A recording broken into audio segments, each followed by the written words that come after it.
My true story from New York. My son slapped me in front of my relatives on Thanksgiving Day. My daughter-in-law sneered and clapped her hands. I just smiled and opened a door. $12 million, 0 cents will show them the price of ungratefulness. He, my son, slapped me. Hard. The sound cracked through the room, louder than the clinking wine glasses or the football game playing in the background. My head snapped sideways, and I felt the sting before the pain, the heat blooming across my cheek. I stumbled back into the chair behind me, one hand instinctively reaching out, grabbing nothing. My lips split. I tasted blood. Rachel clapped. "Bravo," she said, smirking like she had just watched a soap opera climax. Finally said what we're all thinking. I sat there, blinking, heart thudding in my chest, while 23 faces turned away. Some looked down at their plates. Some shifted in their seats. No one moved. Not one person reached out to help me. Not one asked if I was all right. Michael, my son, my only son, stood over me, jaw tight, hand still half raised. The same hand I used to hold when he was learning to walk. The same hand I used to kiss goodnight when monsters lived under his bed. "You want to know why I hate Thanksgiving, Mom?" he said, stepping around the table. "Because every year I have to pretend I'm grateful for a woman who's done nothing but drag us down. You just sit there, breathing our air, eating our food, offering nothing." He grabbed the carving knife, slammed it down on the table. Plates clattered. "You're not a mother. You're a debt, a stain. If you dropped dead tomorrow, it would be a relief." And Rachel, God bless her rotten heart, laughed. The house smelled of roasted turkey, cinnamon, sweet potatoes with marshmallows. The dining table gleamed, every fork in place, the centerpiece a wreath of dried flowers I had arranged myself at 6 that morning. I had spent 2 days cooking. Nobody asked if I needed help. Nobody said thank you. My granddaughter, Savannah, 12 years old, looked up from her seat and giggled. "Why is Grandma cutting the turkey? She didn't even do anything this year. She just watches TV." That was before the slap, before the silence, before the blood. But it was always leading here. Thanksgiving used to be about family, about love, about remembering the ones who came before us. Not anymore. Now it was about power, control, erasure. I looked down at my hands, still shaking, still red from the oven heat, and folded them in my lap. I did not cry. I did not speak. I sat in the same chair where my husband once carved the turkey, with pride and grace. And I waited. Because this was not the end of my story. It was the beginning.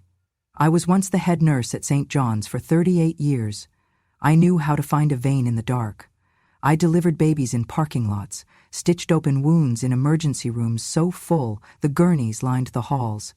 Every scar I bandaged, every life I helped extend, it was all for my son, so he would never know what it meant to struggle, so he would never have to sacrifice the way I did.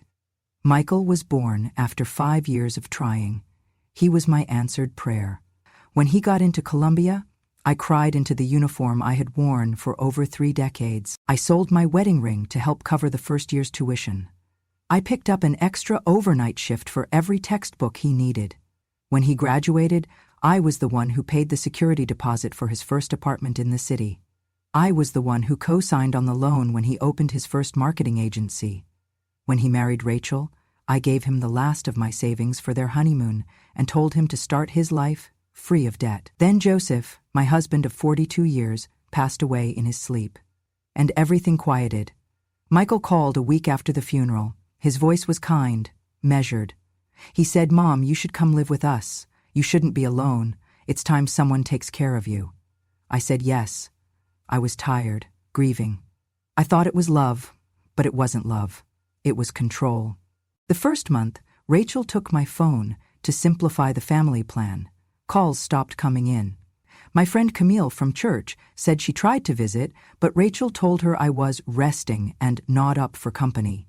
The second month, Michael brought me a stack of paperwork. "Just bank stuff, Mom," he said. "We want to make sure everything's streamlined. Just sign here and here." I didn't read it. I trusted my son. A week later, I found out I had signed away my share of the house Joseph and I once partially owned. My name was gone from the deed. The only place I now existed in that house was in a few faded photos on the stairwell, and even those would soon disappear. My bedroom door had no lock. My medication was kept in a box Rachel controlled. Once, I asked to get my own refill and she said, "Too risky. You get confused too easily. Just let me handle it." I was not confused. I was being erased. At dinner, I was not allowed to eat until everyone else had. I waited by the sink, plate in hand, hoping there'd be enough roasted chicken or mashed potatoes left after they were done. Some nights there wasn't. They said I needed structure, so I was given a schedule. Clean the laundry room on Tuesdays.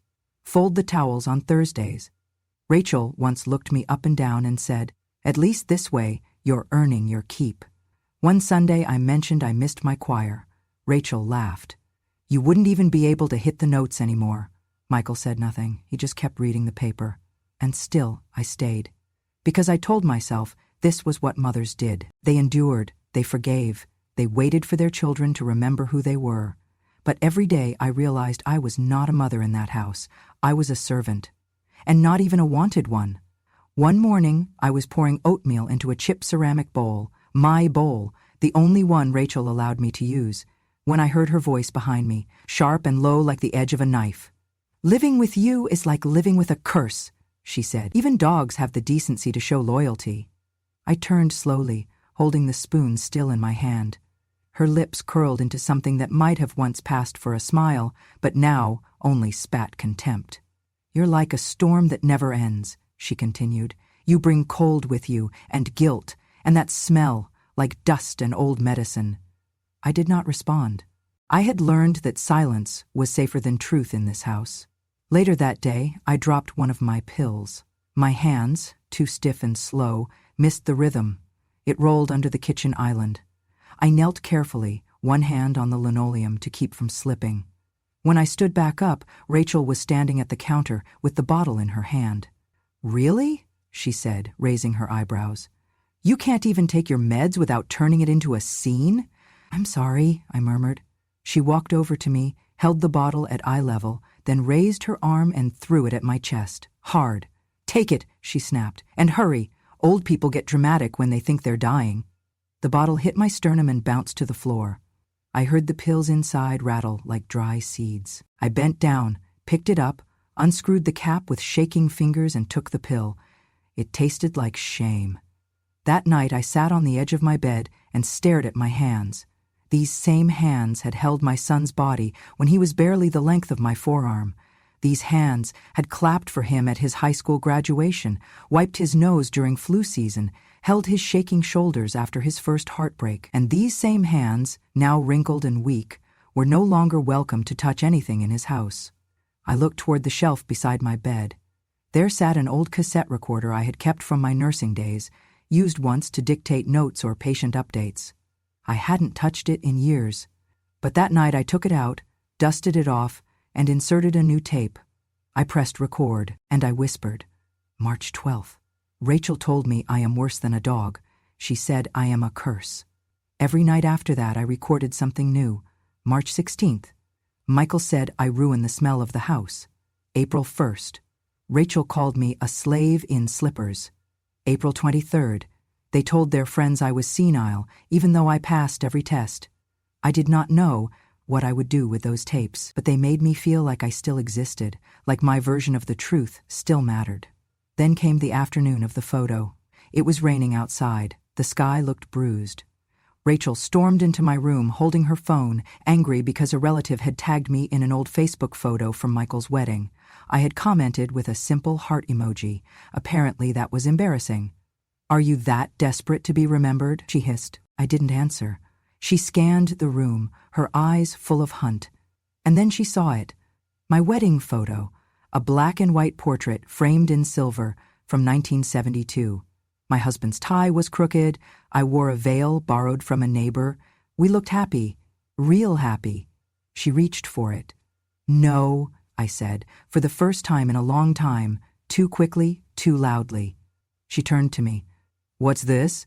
Your little shrine?" She lifted the frame and looked at it with disgust. "You think this means anything to anyone but you?" And before I could stop her, she slammed it onto the floor. The glass cracked like gunfire. I gasped. She left the room without a word. I knelt down. My knees screamed. My hands trembled. but I gathered every shard. Behind the picture, where only I knew to look, was a folded envelope. Yellowed at the edges, inside, a copy of my husband's last will and testament. He had made a backup before he died, tucked it in a place sacred to both of us, a place he knew they would never look, because they never cared. I held the torn photo in one hand and the envelope in the other, and finally I cried. Not because the frame was broken, but because I realized just how much they wanted to erase me, not just from the table, not just from their guest lists or family stories, but from my own life. They wanted me gone, forgotten, filed under inconvenient. But I was not gone, and I would not be forgotten. That night, I recorded a new entry on the cassette. May 10th, she broke the frame, but not the memory, not the truth. Then I locked the door, and I began to plan. They say old people get confused easily. They say we forget things, lose track of time, sign papers without reading. They think because our hands shake and our memories blur around the edges, we must not know how the world works anymore. Let me tell you something. I was quiet. I was tired. But I was never stupid. After the day Rachel shattered the wedding frame, I waited until the house was empty. I collected the fragments of glass, the bent silver edges, the pieces of my past, and placed them gently into a box. Then I took the will, my husband's true will, the one he never told Michael about, and I walked, slowly but surely, 2 blocks to the library. There, using the computer with the magnified screen, I searched for a name I had not typed in over a decade. Daniel H. Greenberg. He had once been a gangly law student, always late, always grateful for my husband's mentorship. I remembered he had called us his second parents. When my husband passed, Daniel sent flowers. I still had the card. I found his practice, still in Manhattan, still in business. I called the number. He answered in the second ring. "Daniel Greenberg," he said. "Daniel," I said softly. "This is Mrs. Lillian Horowitz. My husband was—" "Joseph," he finished. "Mrs. Horowitz, it's been too long. Are you okay?" No one had asked me that in years. I almost cried. 2 days later, I sat across from Daniel in his office, hands folded neatly on my lap. I handed him the envelope with the will. He read in silence for 15 minutes. When he looked up, his face was pale. "Do you know what this means?" he asked. "I know Joseph left something for me. I just did not know what." He took out a map, a list of property IDs, 3 parcels of land, all in Brooklyn, purchased decades ago when the neighborhood was still Polish bakeries and brick repair shops. Now it was yoga studios and wine bars. Tech executives were paying millions for condos that used to be factories. "Do you want to know the value?" he asked gently. I nodded. 12 million. Possibly more if we play it right. I felt my throat close. I thought of every time I went without dinner so my son could eat, every time I skipped medication because I was told it was too expensive, every insult, every slap of silence at that dinner table, all while I sat on $12 million and no one, not even me, knew it. I took a breath and said, "Sell 'em," quietly. We moved slowly, deliberately.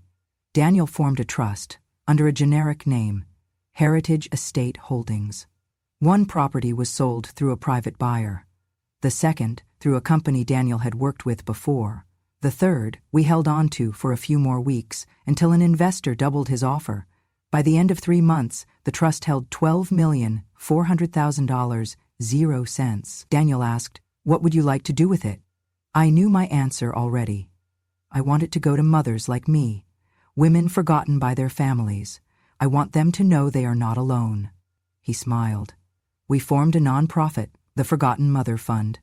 It would provide emergency housing, small grants, travel stipends for women trying to visit estranged children in hospice, legal aid for seniors being financially exploited, and then I made a second request. "I need a space, small, discreet, but close." Daniel raised an eyebrow. "I want to set up an office in the basement," I said, "of my son's house." His mouth opened in shock. "Lillian, do they know?" "No, and they will not. I want it there. I want to see their faces the day I open that door."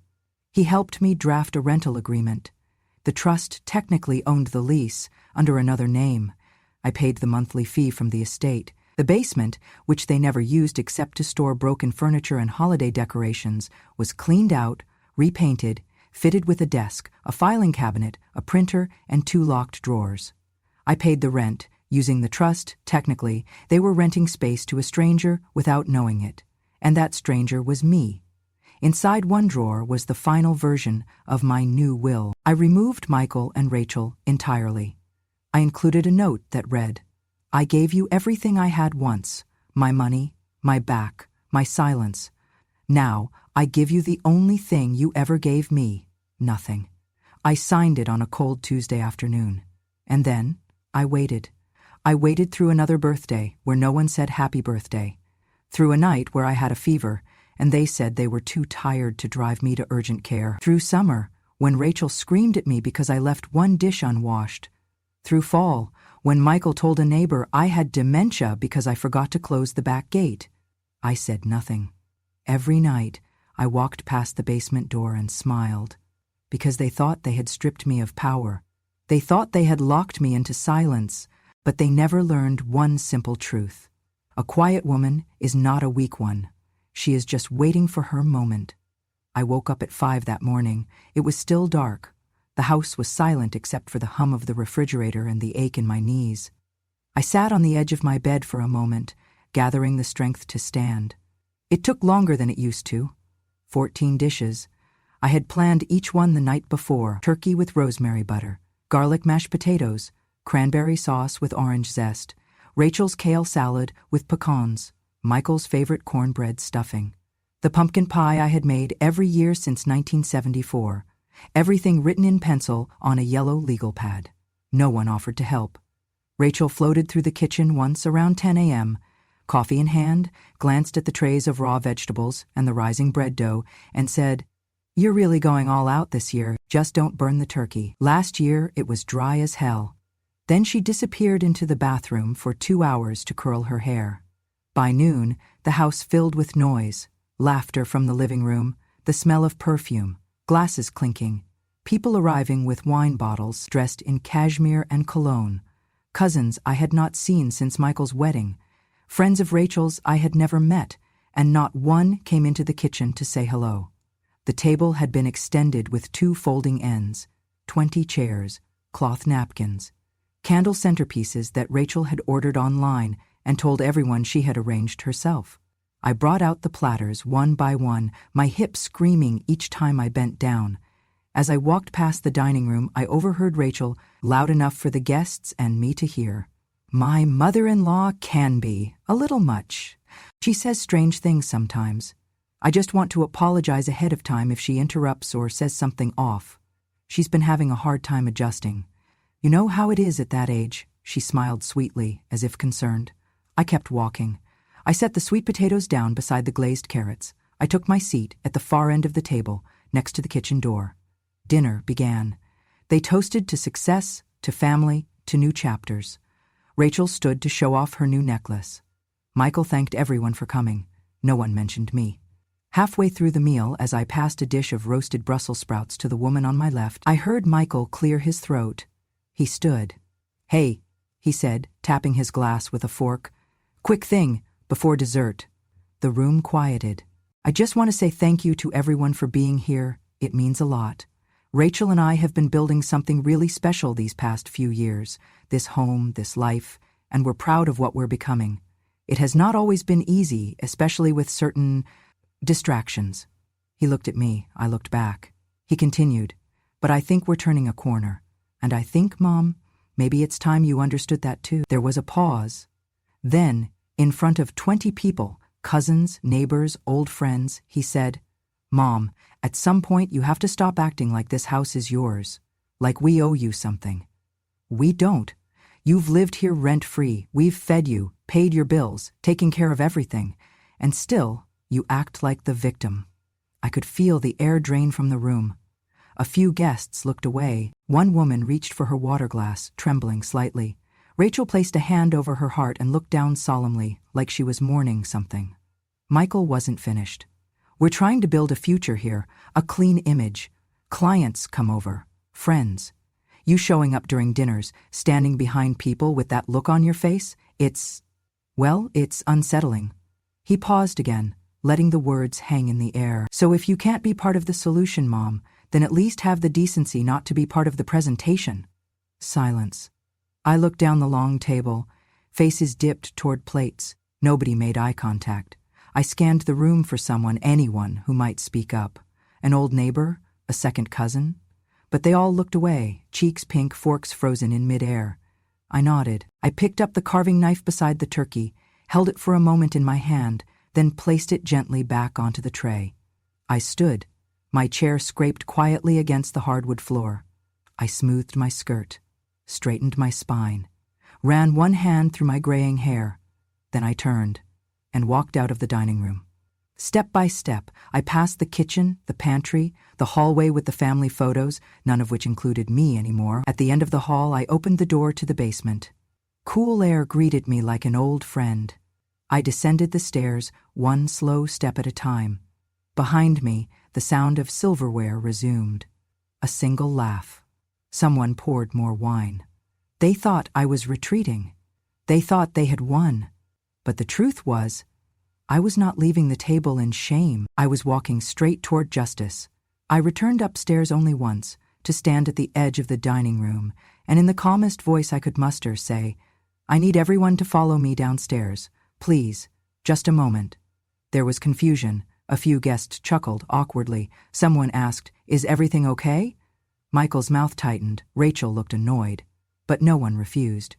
One by one, they filed down the narrow staircase, wine glasses still in hand, heels clicking on the wood steps. A few grumbled, some whispered, but they followed. At the bottom of the stairs, the lights were already on. The basement was not the dusty, forgotten space they remembered. It had been transformed. White painted walls, a long table, a projector screen, 2 chairs positioned at the front, beside a podium, and waiting patiently in one of those chairs was Daniel Greenberg, dressed in a gray suit, calm, professional. Next to him stood a young man holding a camera. Rachel gasped. "What is this?" Michael blinked. "What the hell is going on?" I stepped forward and said, without raising my voice, "This is my home, Michael, and now it is also the place where the truth lives." The room fell quiet. Daniel stood. "Ladies and gentlemen, thank you for coming. My name is Daniel Greenberg. I represent Mrs. Lillian Horowitz, and I've been her legal counsel for the past several months." He gestured to the young man with the camera. "For transparency purposes, we are recording this interaction, as is standard procedure when disclosing sensitive estate matters." Rachel stepped forward, visibly shaken. "Did state matters? What is he talking about?" "I'm getting there," I said, and reached toward the speaker on the table. I clicked play. At first nothing, then static. Then Rachel's voice, sharp and cold. "Living with you is like living with a curse. Even dogs have the decency to show loyalty." Click. Michael's voice, bitter. "You think I owe you something? You're just a debt I've been paying since Dad died." Click. Rachel again. "Drink your pills and shut up. I'm not your maid." Click. A chorus of gasps. A woman covered her mouth. Someone's husband muttered, "Jesus Christ." I paused the speaker and said, "I recorded every insult, every threat, every time they called me useless or worse." I turned to Daniel. "Please continue." He adjusted his glasses and pulled out a folder. "As of 3 months ago, Mrs. Horowitz has liquidated 3 properties in Brooklyn previously held under her late husband's name. The total value of those sales amounted to $12,400,000, 0 cents. Gasps rippled through the room. He continued, "Those funds have since been transferred into a registered, non-profit trust titled the Forgotten Mother Fund, which will support elderly women facing neglect or abandonment by their families." Michael stepped forward, red-faced. "What are you talking about?" "Mom, those properties, what do you mean liquidated? You never—" "I did," I said. "You didn't ask, because you didn't care." Daniel laid another document on the table. Additionally, Mrs. Horowitz signed a new last will and testament, dated and notarized in 3 different states, with digital and physical backups stored securely. In this document, all previous heirs have been removed. He looked directly at Michael. "Including immediate family." Rachel swayed slightly and grabbed the back of a chair. Michael stared at me like he had never seen me before. I stepped forward. My voice did not shake. I am not taking revenge. I am restoring the truth. I looked at them, my son, my daughter-in-law, even the granddaughter who once mocked me over turkey. You are not my heirs, you are not my caretakers, you are not even my family. You are strangers who happened to live in my house. There was silence, thick, final. Then Michael screamed, "Mom, what the hell is wrong with you? You're giving all that money to strangers. Strangers, what about your own blood?" I met his eyes. I gave my blood to you. When you were born, when you were sick, when you failed and I pulled you back up, I gave my life, and what you gave me back was cruelty. He moved toward me. You're senile. This is insane. You can't even think straight anymore. Daniel raised a hand.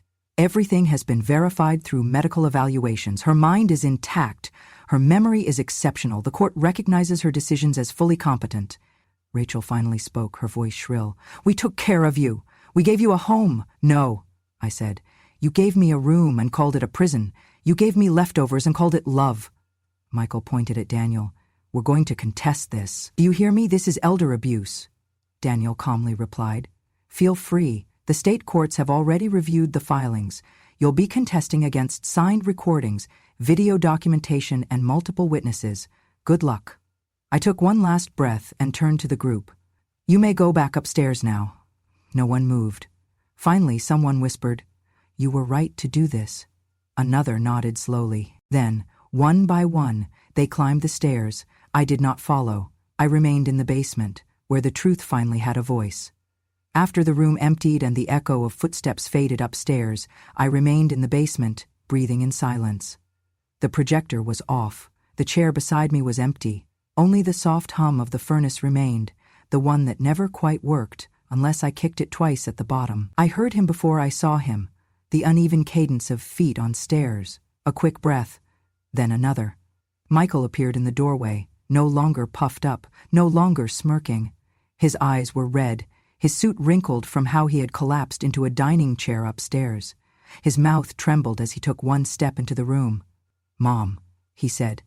I looked at him, expressionless. He walked toward me, then stopped halfway, unsure. His voice cracked. Please? Please talk to me. I waited. Then he dropped to his knees, right there on the cold cement floor, where only moments ago he had listened to his own voice calling me a burden. He cried. I was wrong. I swear to you I was wrong. I don't know what got into me. I've been stressed. Work, Rachel, the kids. I don't know who I've become. I watched him. I know I don't deserve anything, but if you give it to me, I promise, I'll take care of you for the rest of your life. I'll do better. You'll never be alone again. It was a performance, the kind where the actor is desperate for a standing ovation, but I knew that play. I had seen the rehearsal, because years ago I watched another man on another bed take his last breath, and Michael did not come. It was a Tuesday morning. My husband had been in hospice care for 2 weeks. I had called Michael the night before. Dad's breathing is shallow, I had said. The nurse said it could be any time now, he replied. I've got a conference, Mom. I'm the keynote. It's a big opportunity. You might not get another chance, I whispered. There was silence on the other end. Then he said, You'll be with him. That's what matters, and he hung up. My husband died at 4:17 a.m. I held his hand. I wiped his lips. I whispered, Thank you. Michael sent flowers 2 days later, but never came to the funeral. And now he knelt before me, reaching for mercy like it was a check he could cash. I stood slowly. I walked to the small cabinet in the corner, opened the top drawer. Inside was a photo, our family portrait from 20 years ago. I had worn a blue dress. Michael's hand rested on his father's shoulder. Rachel was newly pregnant, smiling in pearls. I took it out, held it gently between my fingers, and then, without a word, I tore it straight down the middle. Michael gasped. I walked over and placed one half in his lap, the side where he stood, arm around Rachel, the boys clinging to his legs. The other half, me and Joseph, I kept. He reached up to grab my arm. I stepped back. No, I said. You had every chance. He started to plead, Mom, please, just give me a chance to make it right. I shook my head. It's not about the money, Michael. It never was. His voice was high now, desperate. Then why? Why would you give everything to strangers? I looked at him. Really looked. For the first time in years I saw the boy he once was. The boy who used to climb trees and bring me dandelions in spring. The boy who called me Mama in his sleep. And I also saw the man. The man who called me a mistake. The man who let his wife call me a slave. The man who let me bleed and did not flinch. You are not a stranger because you are no longer in my will, I said quietly. You are a stranger because I no longer recognize the soul inside you. He clutched the photo piece, fingers trembling. Tears fell freely now, but I had no more left to match them. Blood, I said, is a chance, not a guarantee. I turned away. At the stairs, I paused. My hand rested on the railing. And I left him there, alone, with one half of a picture and none of the truth. I left the house 2 weeks after Thanksgiving, not with a suitcase, but with a single bag, passport, scarf, my husband's watch. I did not leave a note. I did not owe one.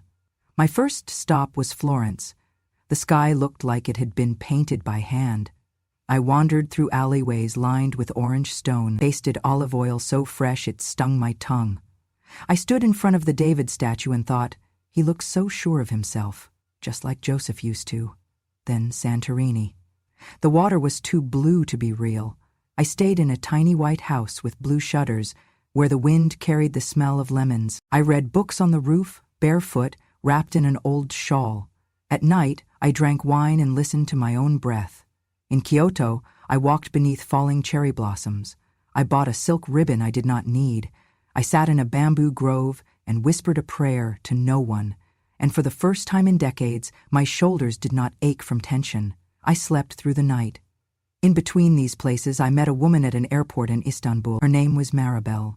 She was 74 and had been stranded when her daughter refused to pay for her return flight. She said I embarrassed her, Maribel told me, because I walk with a cane. She was trying to sleep on a bench. Her hands were swollen. Her coat was thin. I called the airline and bought her a flight home. When she asked me why, I told her, because you remind me of someone I used to know. Back in New York, Daniel emailed me updates from the foundation. The Forgotten Mother Fund had helped 17 women in its first month, 1 with legal aid, 3 with transportation, others with temporary housing or support. I mailed a postcard to the office every city I visited. The one from Athens read, Joseph, you once told me, go where we never did. Let the world show you how to be free. I am doing it now, for both of us. One evening, I sat by the sea in Marseille. The sun had just slipped beneath the horizon, leaving behind a sky of lavender and gold. I closed my eyes, and for a moment, I was back in the dining room, back at the head of the table, back in that moment. The slap, the shame, the sound of applause that was meant to break me, but it did not. I opened my eyes again. The waves kissed the shore softly, and I smiled. Later that night, my phone buzzed with a voicemail from an unknown number. It was Michael. Mom, if you're hearing this, I don't know where you are, but I need to talk to you. Please, call me back. I didn't. Some things don't need an answer. They say silence is weakness. They say if you do not shout, no one will listen. But silence taught me something. It taught me how to watch, how to wait, how to sign papers with a steady hand, even as my heart cracked. They thought I was frail because I did not fight back. They mistook stillness for surrender. But I was not surrendering. I was gathering. Memories, proof, strength. They tried to erase me with their cruelty, starve me of kindness, drown me in humiliation. But what they failed to understand is that a mother does not disappear just because her children look away. I do not need their gratitude. I do not need anyone to call me brave. I only need one thing, to restore what they tried to take. My name, my dignity, my voice. I walk through cities now where no one knows my story, and that is freedom. I drink coffee in little cafes and laugh with strangers who call me ma'am with respect. I take photos of statues, sunsets, stray dogs sleeping in alleys. I belong to no one, and I have never belonged to myself more. To the women who feel forgotten, I see you. To the mothers locked in silence, I hear you. And to my son, if he is still listening. You were not cut off for your words, you were cut off for your actions. Because blood may bind us, but it does not entitle you to cruelty. I was your home before you knew what a house was, and now I am mine. I do not walk away in defeat, I walk away standing. _ If this story moved you, if you saw a piece of yourself or someone you love in these quiet battles and long overdue victories, then I invite you to stay a while. Subscribe to Grandma True Stories, where silence finds a voice, and forgotten women are remembered not with pity, but with power. Because revenge has no expiration date, and when a grandmother speaks, the world listens.